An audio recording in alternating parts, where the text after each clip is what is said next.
सभी विद्यार्थियों को मेरी तरफ से स्वतंत्रता दिवस की बहुत बहुत शुभकामनाएं। हम आज से हमारे मन के अंदर एक इस प्रकार का लक्ष्य रखें ताकि हम हमारी मंजिल पर पहुंच जाएं।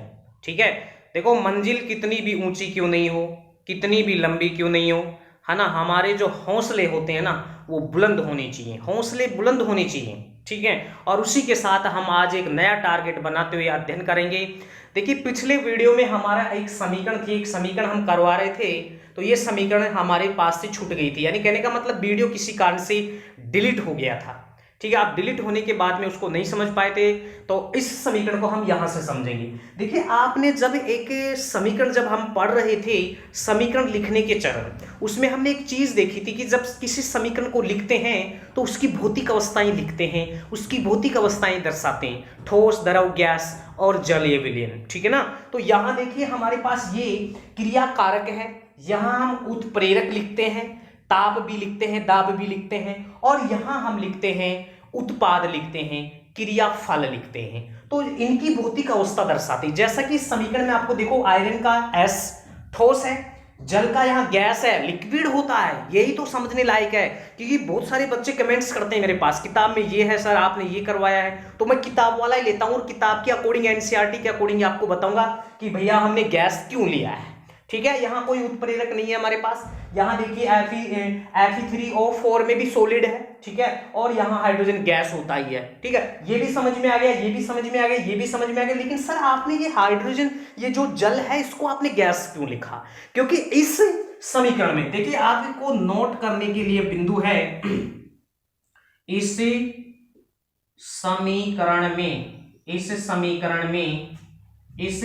समीकरण में जल को भाप के रूप में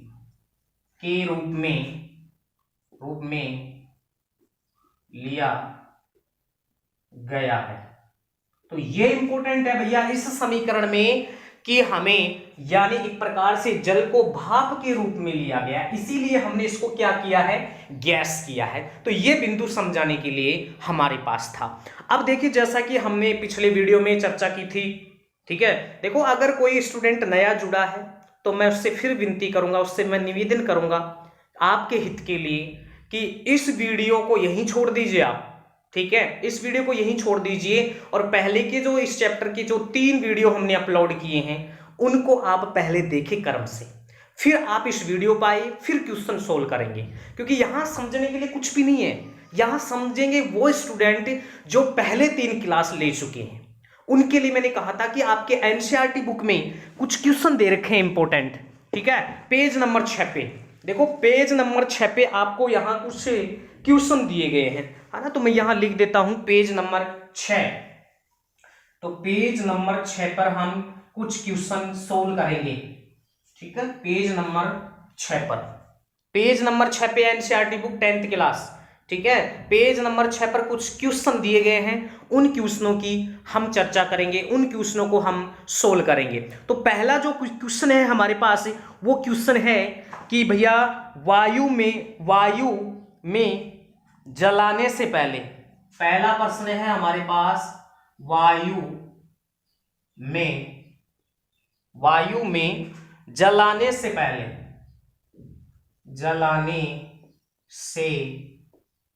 पहले मैग्नीशियम, ठीक है, मैग्नीशियम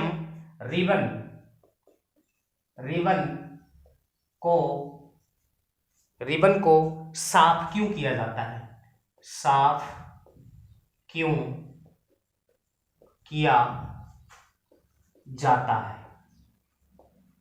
ठीक है, ये प्रश्न है हमारा आज का पहला क्वेश्चन। देखिए हम बिल्कुल बोर्ड पर आपको लिख कर बताएंगे इसका आंसर क्या है, प्रश्न क्या है, सब चीजें अपन लिख कर पढ़ेंगे यहाँ। ठीक है, तो देखिए वायु में जलाने पर पहले मैग्नीशियम रिबन को साफ क्यों किया जाता है, तो आपने ये एक समीकरण देखी थी यहाँ, Mg प्लस इसकी क्रिया ऑक्सीजन से, तो ये बना था MgO। ठीक है, संतुलित करने के लिए क्या करते हैं, 2 हम यहां लगाते हैं और 2 हम यहां लगाते हैं। अब देखिए इस सूत्र में, ये सूत्र तो MgO ही रहेगा, मैग्नीशियम ऑक्साइड ही रहेगा। ठीक है, लेकिन इसको रैगमार से साफ इसलिए किया जाता है, इसको रैगमार से साफ इसलिए किया जाता है क्योंकि हमने कल इस पिछले वाले वीडियो में, इससे पिछले वाले वीडियो में हमने बहुत ही अच्छे तरीके से बताया था। क्या बताया कि जब एक मैग्नीशियम रिबन को, मैं यहां लिखता हूं इसका आंसर, जब मैग्नीशियम रिबन को जलाने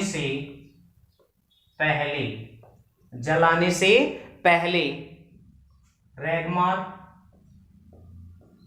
या किसी अन्य युक्ति से साफ इसलिए किया जाता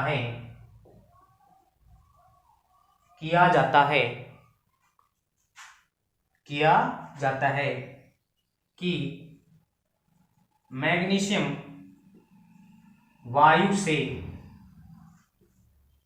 क्रिया कर मैग्नीशियम ऑक्साइड बनाता है, क्योंकि मैग्नीशियम एक क्रियाशील धातु होती है। मैग्नीशियम एक सक्रिय या क्रियाशील धातु होती है। ठीक है, जो क्या बना लेती है, MgO बना लेती है, मैग्नीशियम ऑक्साइड बना लेती है, जिसकी मोटी परत जम जाती है।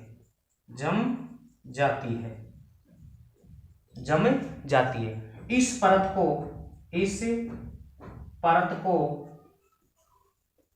हटाने के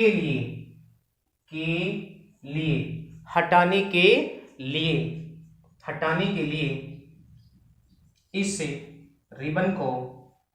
रिबन को साफ किया जाता है। देखो, ये तो हो गया हमारा एक साधारण आंसर। ठीक है, साधारण आंसर जो कि आज तक हम बहुत सारी बुकों में पढ़ते हैं, समझते हैं, MgO ही बनाता है। ठीक है, MgO ही बनाता है। लेकिन एनसीईआरटी के अकॉर्डिंग, देखो एनसीईआरटी के अकॉर्डिंग ये भी आप आंसर सुनेंगे। एनसीईआरटी के अनुसार, इसके रिकॉर्ड के अनुसार, ठीक है ना, यहां क्या होता है कि जो हमारा एक प्रकार से हम ये कह सकते हैं कि ये जो मैग्नीशियम होता है ना, ये हम ये कह सकते हैं कि जो CO2 होती है उससे क्रिया करके मैग्नीशियम कार्बोनेट भी बनाता है। क्या बनाता है, मैग्नीशियम कार्बोनेट भी बनाता है। ठीक है ना, तो आप तो ध्यान में यहां से रखेंगे कि MgO बनाता है, और इसी को साफ करने के लिए, क्योंकि इसकी एक मोटी परत जम जाती है। ठीक है, और जब मैग्नीशियम जलेगा तो एक श्वेत अवक्षेप के साथ जलता है। ठीक है, श्वेत लौह के साथ जलता है। तो ये चीज आप इसका यहां से इसका आंसर देख सकते हैं, लिख सकते हैं, आप नोट कर सकते हैं। ठीक है, नेक्स्ट अगला प्रश्न है हमारे पास, और वो अगला प्रश्न आपके जो एनसीईआरटी बुक है उसके अंदर दे रखा है। क्या है प्रश्न कि निम्नलिखित रासायनिक अभिक्रियाओं के लिए संतुलित समीकरण लिखिए। बहुत ही इंपॉर्टेंट क्वेश्चन है। देखिए, बहुत ही इंपॉर्टेंट क्वेश्चन है। प्रश्न क्या है, देखिए दोबारा से मैं लिख कर बताता हूं आपको। यहां निम्नलिखित रासायनिक अभिक्रियाओं के लिए संतुलित समीकरण लिखनी है। ठीक है, तो देखिए हमारा जो अगला जो दूसरा क्वेश्चन है, क्वेश्चन नंबर 2, इसमें क्या है, निम्नलिखित रासायनिक अभिक्रियाओं के लिए संतुलित समीकरण लिखना है। देखो, संतुलित समीकरण भी हमने लिखा था। ठीक है ना, वहां हमने उसकी परिभाषा भी देखी थी कि समीकरण किसे कहते हैं। ठीक है, यानी किसी रासायनिक अभिक्रियाओं को, उनके पदार्थों को अणुसूत्रों एवं प्रतीकों में व्यक्त करना या प्रदर्शित करना समीकरण कहलाता है। तो ये अभिक्रिया लिखी थी हमने इस तरह से, और उसको समीकरण में चेंज किया था कि समीकरण में किस तरह से चेंज करते हैं, जो कि आपने बहुत अच्छे से 9th क्लास में सीखा था, और यहां भी मैं आपको बता चुका हूं। ठीक है, तो देखिए सबसे पहले है हमारे पास हाइड्रोजन और क्लोरीन। जब ये दोनों क्रिया करेंगे तो हाइड्रोजन क्लोराइड बनता है। ठीक है, तो देखिए हाइड्रोजन के लिए प्रतीक क्या होता है, H2 होता है, और भैया क्लोरीन के लिए क्या होता है, Cl2 होता है। गैस है इसलिए अणु के रूप में लिख रहे हैं, ऑक्सीजन है, हाइड्रोजन है, क्लोरीन है, ये कुछ ऐसी चीजें होती हैं जो अणु के रूप में इनको लिखा जाता है, क्योंकि ये वातावरण में स्वतंत्र नहीं रह पाती हैं। ठीक है, वातावरण में स्वतंत्र नहीं रह पाती हैं, इसीलिए इनको हम अणु के रूप में रखते हैं। और जब ये दोनों क्रिया करते हैं, जब ये दोनों क्रिया करते हैं तो क्या बनाते हैं, HCl बनाते हैं। क्या बनाते हैं, HCl बनाते हैं। अब देखिए सबसे पहले ये HCl कैसे बना, उसके लिए आप थोड़ा सा यहां देखेंगे। देखो हाइड्रोजन है हमारे पास और एक क्लोरीन है हमारे पास। 9th क्लास में आपने बहुत अच्छे से सीखा था। ठीक है, एक हाइड्रोजन है, एक क्लोरीन है हमारे पास। इसकी संयोजकता +1 और इसकी होती है -1। तो हमने ये सीखा था क्रॉसिंग, इस तरह से गुणा करते हैं इसको, यानी इसको इससे गुणा करेंगे और इसको इससे गुणा करेंगे। अगर ये विपरीत होते हैं तो उनको लिख देते हैं, जैसे मान लो ये लिख दिया आपने H, तो H क्लोरीन का कितना है, -1 है, तो इसके साथ इसी प्रकार से जैसे क्लोरीन है इसके साथ 1, तो 1 से 1 कट जाता है और हमारे पास क्या बचता है, HCl बनता है। इस तरह से आपने 9th क्लास में बहुत अच्छे से सूत्र बनाना सीखे थे। ठीक है, तो ये सूत्र हमारे पास आ गया। अब देखिए संतुलित करने के लिए यहाँ भी 2 है, यहाँ भी 2 है, नहीं हाइड्रोजन भी 2 है, क्लोरीन भी 2 है, तो हम यहाँ क्या लगा देंगे, 2 लगा देंगे, तो ये बन गया हमारे पास हाइड्रोजन क्लोराइड। क्या बन गया, हाइड्रोजन क्लोराइड। नेक्स्ट सूत्र देखिए बेरियम क्लोराइड। देखो किताब में आपके दे रखा है बेरियम क्लोराइड की क्रिया एल्यूमिनियम सल्फेट के साथ करवाते हैं। तो बेरियम क्लोराइड की अगर बात करें हम तो Ba और Cl2। ठीक है, इसके बाद में देखो एल्यूमिनियम सल्फेट का सूत्र क्या होता है, एल्यूमिनियम सल्फेट का सूत्र होता है Al2 और SO4 3। ठीक है, अब आप दिमाग के अंदर, आपके दिमाग के अंदर ये आ रहा होगा कि ये सूत्र कैसे बने। देखो यहां अगर हम बात करें कि ये बेरियम है और ये हमारे पास ये क्लोरीन है। ठीक है, इस बेरियम की अगर बात करें इसकी संयोजकता +2 होती है और इसकी -1 होती है। इसको इससे गुणा करेंगे और इसको इससे गुणा करेंगे तो क्या बन गया, देखो Ba। ठीक है, Ba आएगा, यहाँ 1 को लिखने की आवश्यकता है नहीं, फिर Cl लिखते हैं और Cl किसके साथ गुणा हो रहा है, 2 के साथ लिखते हैं। तो इस तरह से हमारे पास ये सूत्र प्राप्त हुआ है। ठीक है, तो अब ये सूत्र बन गया हमारे पास। इसी प्रकार से देखो एल्यूमिनियम सल्फेट, तो ये एल्यूमिनियम हो गया और ये हमारे पास सल्फेट हो गया।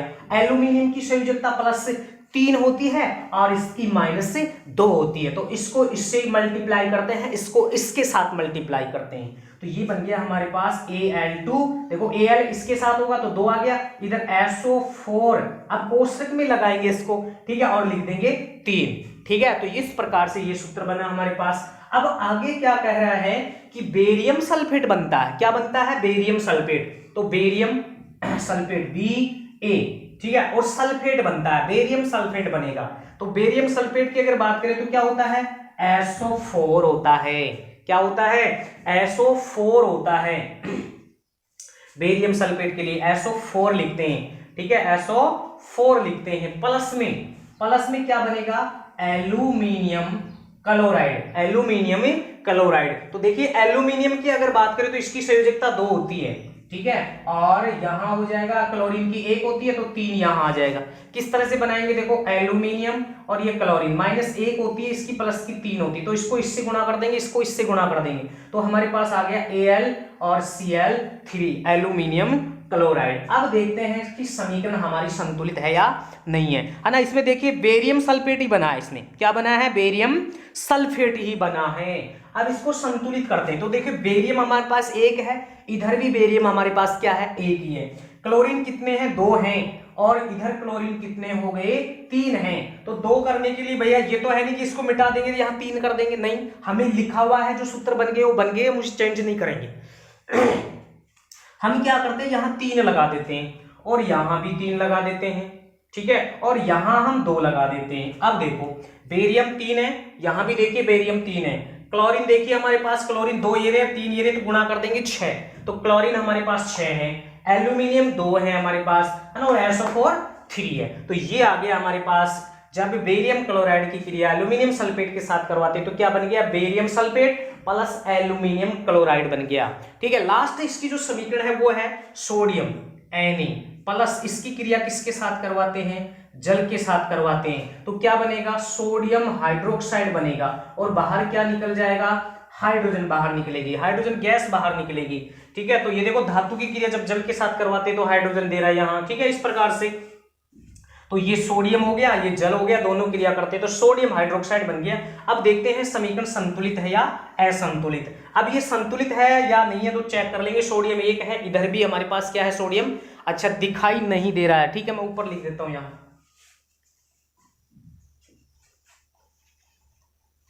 देखो ये था हमारे पास सोडियम की क्रिया किसके साथ करवाते हैं, जल के साथ करवाते हैं तो सोडियम हाइड्रोक्साइड बनता है, प्लस में बाहर क्या निकल जाती है, हाइड्रोजन गैस निकल जाती है। सोडियम 1 है, इधर भी 1 है।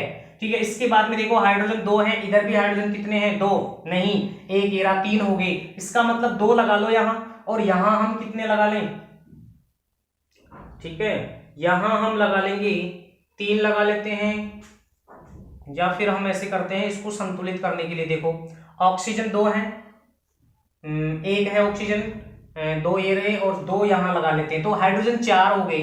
तो यहां ऐसे कर लेते हैं, यहां 2 लगा देते हैं। ठीक है ना, तो देखो सोडियम के आगे भी 2 लगा दो, 2 सोडियम 2 हाइड्रोजन 4, देखो 2 हाइड्रोजन ये रहे और 2 हाइड्रोजन ये रहे, ऑक्सीजन कितने हैं 2। तो ये इस प्रकार से हमारे पास जो तीसरी समीकरण थी अभिक्रिया उसको हमने समीकरण के रूप में लिख दिया है। ठीक है, ध्यान रखेंगे सूत्र किस प्रकार से बनाते हैं। 9th क्लास में पूरा चैप्टर चलता है, वहां जब मैं ये सिखाऊंगा तो आप उस वीडियो को भी आप देख सकते हैं अच्छे से। ठीक है, इसके बाद में नेक्स्ट क्वेश्चन आता है हमारा जो कि तीसरा प्रश्न है। देखो नेक्स्ट तीसरा क्वेश्चन क्या है हमारे पास, तीसरा क्वेश्चन कि निम्नलिखित अभिक्रियाओं के लिए उनकी अवस्था के संकेतों के साथ संतुलित रासायनिक समीकरण कीजिए। कि भैया हमें यहाँ बिल्कुल लैंग्वेज में बोल के दे रखा है और वो बोलकर क्या दे रखा है वो मैं लिख देता हूँ बोर्ड पर, क्या प्रश्न है हमारे पास। ठीक है ना, एक बार प्रश्न और सुन लीजिए कि एक अभिक्रियाएं दी गई हैं, इनकी अवस्थाएं दी गई हैं, उनको संकेतों में और हमें क्या करना है, संतुलित रासायनिक समीकरण लिखना है। ठीक है, तो उसके लिए हम प्रश्न लिखते हैं पहला। तो देखिए तीसरा प्रश्न का पहला, ठीक है प्रश्न बहुत बड़ा है, आंसर बहुत छोटा निकल के आएगा। प्रश्न बहुत बड़ा है, आंसर बहुत छोटा निकल के आएगा, बस इसको समझना है थोड़ा सा, बाकी कुछ नहीं करना है ना। बहुत सारे स्टूडेंट तो क्या करते हैं, इतना बड़ा प्रश्न छोड़ देखकर उसको छोड़ के आ जाते हैं एग्जाम में, लेकिन अपने को ऐसा नहीं करना है, पूरा प्रश्न पढ़ने हैं और सभी क्वेश्चन फ्लिप करना है अपने को ना। तो देखिए जल में बेरियम क्लोराइड तथा सोडियम क्लोराइड के विलयन से अभिक्रिया करके सोडियम क्लोराइड का विलयन तथा अघुलनशील बेरियम सल्फेट का अवक्षेप बनाते हैं। तो जल में ये भी घुला हुआ है और ये भी जल में घुला हुआ है, तो जल अलग से नहीं लिखेंगे। ठीक है ना, तो ये हो गया, नहीं कहने का मतलब विलयन है, ये जल में घुले हुए पहले से ही विलयन है। ठीक है, अलग से जल नहीं लिखेंगे यहाँ, तो ये पहले से क्रिया कर रखी है इसने, तो बेरियम क्लोराइड आप ये लिख लेंगे, बेरियम क्लोराइड प्लस इसकी क्रिया होती है सोडियम सल्फेट, और ये क्या बनाते हैं, ये बनाते हैं सोडियम क्लोराइड। क्या बनाते हैं, सोडियम क्लोराइड बनाते हैं। थोड़ा इसको छोटा लिखते हैं, तो ये बनता है देखो barium chloride plus sodium sulphate,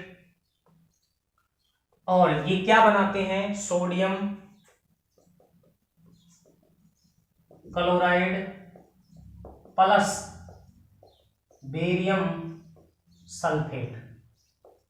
ये समीकरण अभिक्रिया हमारे पास बन चुकी है, बस हमें ये समीकरण लिखना है, बस इतना सा काम करना है।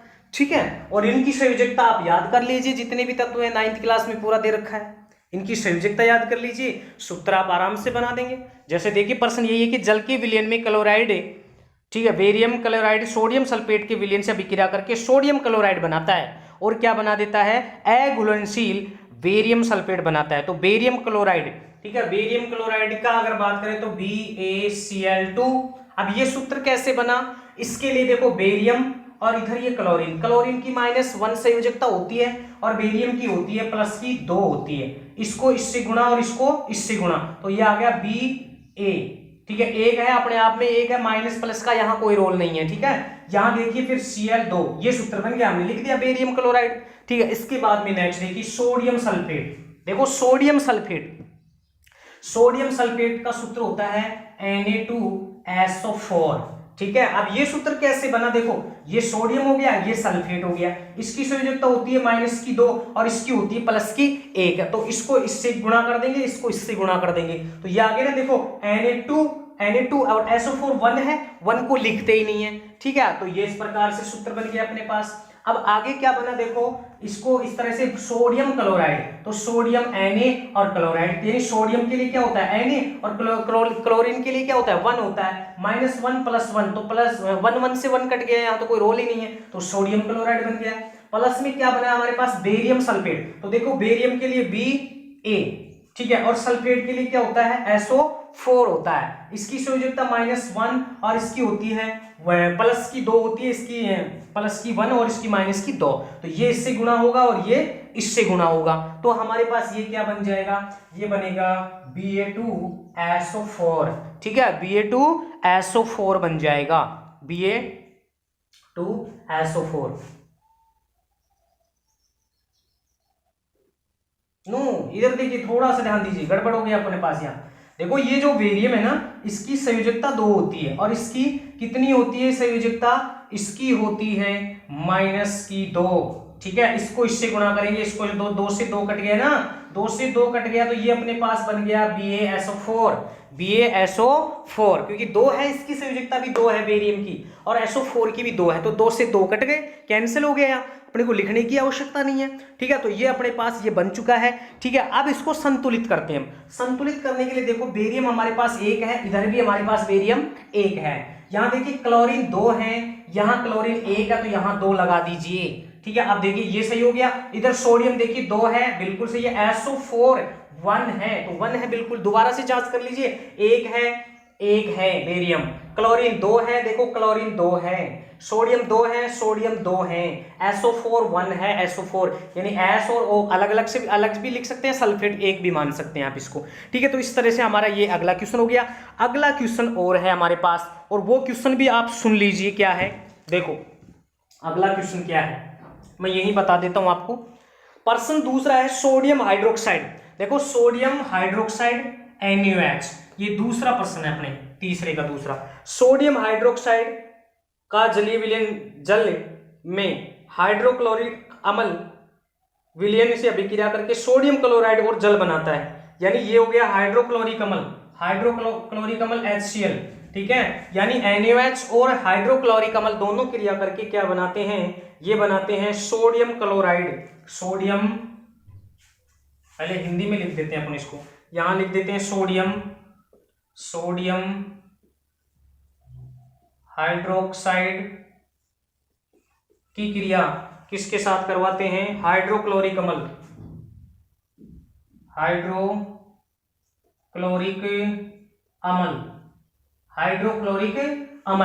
और ये क्या बनाते हैं, सोडियम क्लोराइड और जल बनाते हैं, सोडियम क्लोराइड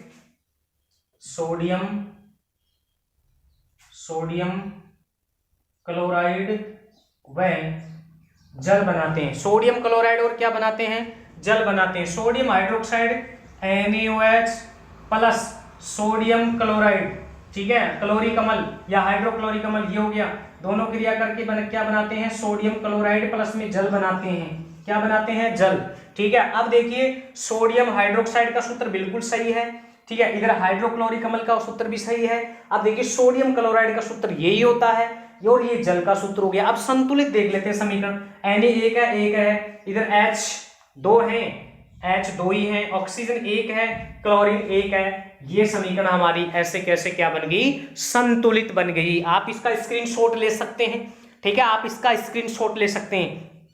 और बहुत सारे बच्चों की कमेंट से फोन भी कर रहे थे मेरे पास बार बार कि सर हमें आपकी पिछली कक्षा प्राप्त नहीं हो रही। तो देखिए जैसे आप इस वीडियो को ऑन करेंगे उसके नीचे टाइटल के नीचे एक नीली पट्टी आपको दिखाई दे रही होगी, आप उस पर क्लिक करें तो इसी चैप्टर के जितने भी वीडियो हैं वो आपको यहीं प्राप्त हो जाएंगे, ठीक है, यहीं प्राप्त हो जाएंगे। यहाँ प्राप्त नहीं होता है तो आप साइंस टैलेंट दिनेश सर को सर्च करें चैनल में डाल के, ठीक है ना। गूगल पे करेंगे तो गूगल पे भी आ जाएगा, यूट्यूब पर करेंगे तो यूट्यूब पर भी आ जाएगा, ठीक है। तो वहां से आप ये क्लास प्राप्त कर सकते हो। फिर जाते जाते मैं आप सभी विद्यार्थियों को 75वीं स्वतंत्रता दिवस की बहुत बहुत शुभकामनाएं, ठीक है। और कमेंट्स जरूर करें, वीडियो को शेयर भी करें ज़्यादा से ज़्यादा, और हम जल्द ही मैथ और इंग्लिश की क्लास भी आपकी लेके आने वाले हैं, ठीक है। बिल्कुल ऐसे ही आप वीडियो को ज़्यादा से ज़्यादा शेयर करें, ज़्यादा से ज़्यादा स्टूडेंटों को जोड़िए, ठीक है, ताकि हम और भी क्लास आपको प्रोवाइड करवा सकें। धन्यवाद, थैंक यू।